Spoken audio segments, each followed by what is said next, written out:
xasan iyo xuseen waa labadii wiil ee Faaduma bint Rasuulillaahi sallallahu calayhi wasallam. Faaduma nabiga waxa uu u jeclaa carruurtiisa. Nabiga calayhi salaatu wasalaam waxa uu yidhi, Faaduma waa cad iga mid ah, aniguna waxaan ahay cad iyada ka mid ah. Yacni hal qof ayaan nahay, ama sida aan u naqaano, nafta ayaa noo dhexayso.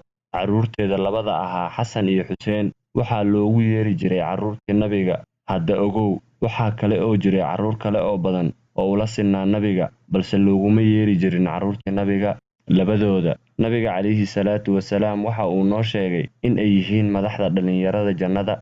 Xasan darajooyin dheeraada ayuu lahaa.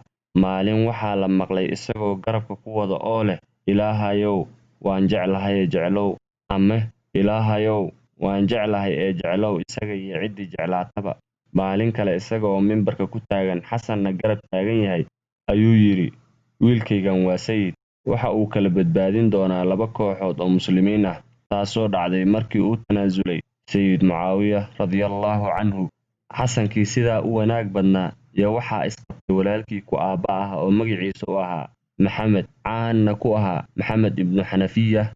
Ismaandhaafkoodu waxa uu gaaray in ay kala aamusaan oy salaanta kala goostaan. Nin walba cara ayuu duurka la galay, isagoo aaminsan inuu xaq leeyahay, una xaq leeyahay in la raaligeliyo qaladka laga galay. Sida aan naqaano ama aan filayno waa in labada ruux kan darajada sarreeya loo hoydo oo xumaanta laga mayro, laakiin inta garaadka badani sidaas uma arkaan.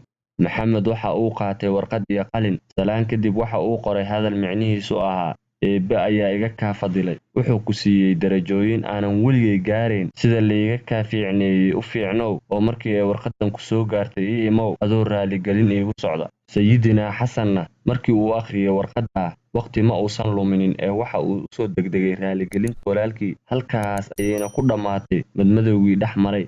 Casharo dhowr ah ayaan ka baran karnaa, laakiin waxaa igala muhiimsanaaday in aadanuhu qalad uusan mamnuuc ka ahayn darajo walba oo uu leeyahay. Walaaluhu wakhti walba oo la nool yahay way isqaban karaan, wayna isu caroon karaan. Taasuna diin la'aan iyo xumaan maahee waa dabciga basharka. Labada qof ee isqabata, kan fadliga badan ayaa laga rabaa inuu soo noqdo oo eedda isa saaro. Haddaysan isu qarsanayn kala fiicnaanta, hadba kii soo hormaro ama la soo hormara raaligelinta ayaa fiicnaan badan. Halkaas ayaana laga ogaanayaa kan fiican.